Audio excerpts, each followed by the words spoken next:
Hey guys, welcome back to MMA Library. Today in MMA and UFC news, it looks like Charles Oliveira is set to return to the octagon later this year at UFC 288. Various rumors have suggested that the former champ will face off against Beneil Dariush when he returns, and this seems to be now confirmed by Brazilian journalist Cole Monero. Diego Lima, Charles Oliveira's manager and coach, confirmed to me that Oliveira will fight Beneil Dariush on May 6th at UFC 288. Do you think the winner of this fight will get the next shot at the lightweight title? Let us know in the comments. Yair Rodriguez believes Islam Makhachev uses his tools better than Alexander Volkanovski. Here's what Rodriguez had to say in a recent interview. I just think I'm not counting out Alexander Volkanovski because I know he's capable of doing a lot of things in that cage. I just think Islam uses his weapons better, and I think Alexander is going to have to be really, really smart in order for him to get the win. And I think Islam has better chances to win, honestly, but I don't count Alexander Volkanovski out of the fight. Dana White's back this week with an all-new recipe. Let's check it out. What's up, everybody? It's Friday, and in honor of us returning to Australia, we're going to Perth for UFC 284. We're going to do the Vegemite fondue. On a stove, mix together cream cheese, milk, mozzarella, and tasty cheddar. Add a big scoop of Vegemite and cooked bacon. Serve it in a hollowed-out sourdough roll. Well, obviously the Super Bowl is this weekend too, and maybe this works out. You can do this for your Super Bowl. Just for the record, I hate Vegemite. It's disgusting. I know the Australians are going to go all crazy on me, but there we go. Let me give this a shot.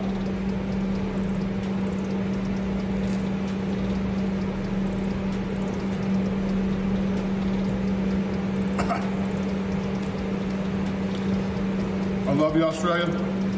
You've been really good to the UFC over the years. You guys are nuts. Just nasty. I can't believe I just had to swallow that. Vegemite fondue. No bueno. Henry Cejudo reveals he will fight Sean O'Malley if Aljamain Sterling pulls out of their fight in May. Here's the clip. So if he does delay it further and push it back further, will you be fighting Sean O'Malley in May? And could it be for the interim title? Of course, I would love that. That's what I originally planned. Sean nor does Aljamain think I'm just an easy fight for nobody. You know, they know what I've done, they know what I'm capable of doing, and like I said, my daddy's coming home, and they're both in trouble. Cejudo then went on to give his opinion about Khamzat Chimaev's recent call-out to Robert Whittaker.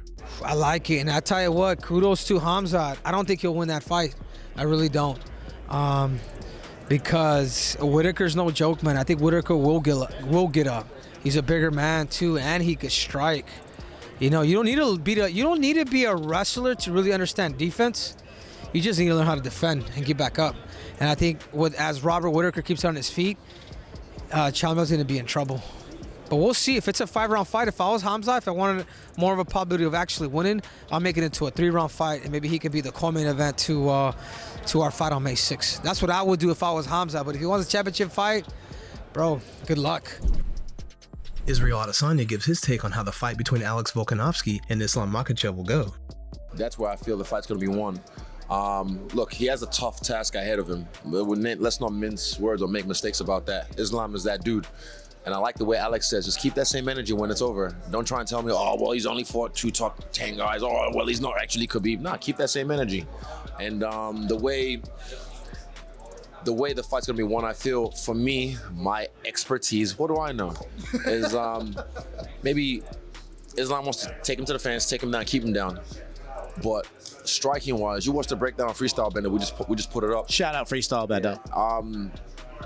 Islam doesn't, his striking, he's able to do things recklessly because, you know, he's so good on the ground and keeping people down. But then when Alex gets up and is peppering him, Islam will try and take him down again, maybe get him down. Alex gets up, and then he starts to like, oh, this guy, I can't keep him down. That's where, like Alex says, you'll see it in their eyes. We know this feeling.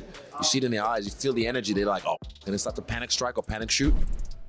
Jake Paul reveals in a recent interview he's spoken with Francis Ngannou about signing with his promotion.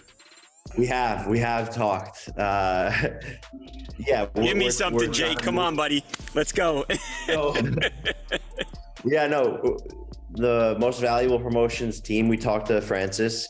And we think we can do a great job for him, you know, and we share the same vision on a lot of things. And so hopefully Francis sees that as well. But regardless, we're going to always be there to support him. And on the MMA side of things, we're working on something too. So Francis is a great guy, and I think there's a lot of opportunities for us together.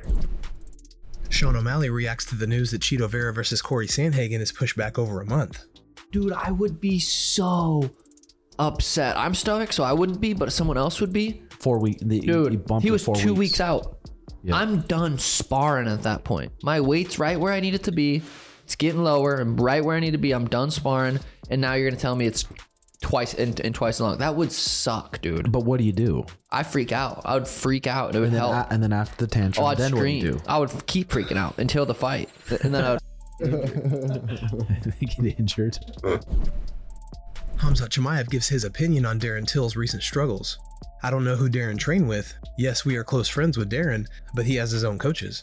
He is a grown man, he knows what to do. If he'd trained with me in Sweden, it would have been a different fight for sure. Darren has a lot of problems that nobody knows about. He needs to take care of them. He needs to fix his knee, he needs knee surgery, but he takes fights instead. I said to him, hey, do the surgery first, then fight. We will see, he knows what to do. I have been helping him in every way I could, and I will keep doing so. Everybody just sees us in the octagon, but nobody sees what we are going through behind the scenes. So he's going through some hard times now. Hopefully he will sort it all out. Islam Makhachev believes Conor McGregor will retire if he is beaten by Michael Chandler later this year. Just wanted to get a prediction for Conor McGregor and Michael Chandler fight that's coming up later on. Conor McGregor and Chandler.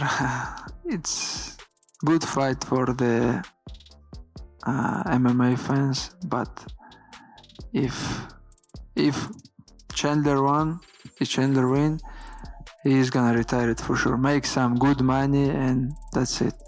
But Chandler, so smart guy, because you know I saw his last couple fights.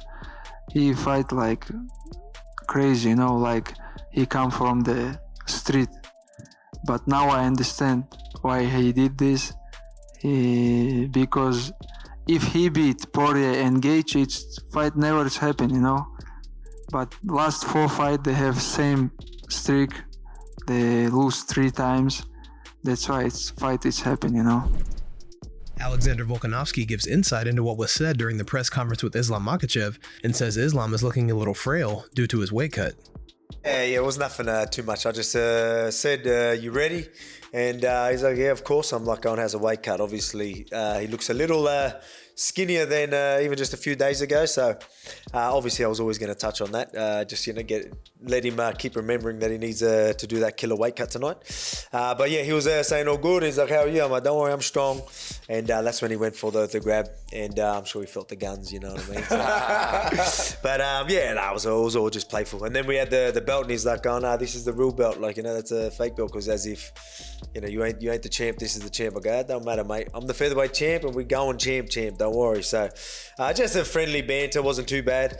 But yeah, it was good, man. That energy in that crowd was awesome. Guys, thanks so much for checking out the video. If you like the content we do here on this channel, don't forget to like and subscribe to MMA Library for all the latest MMA and UFC news. We'll see you in the next video.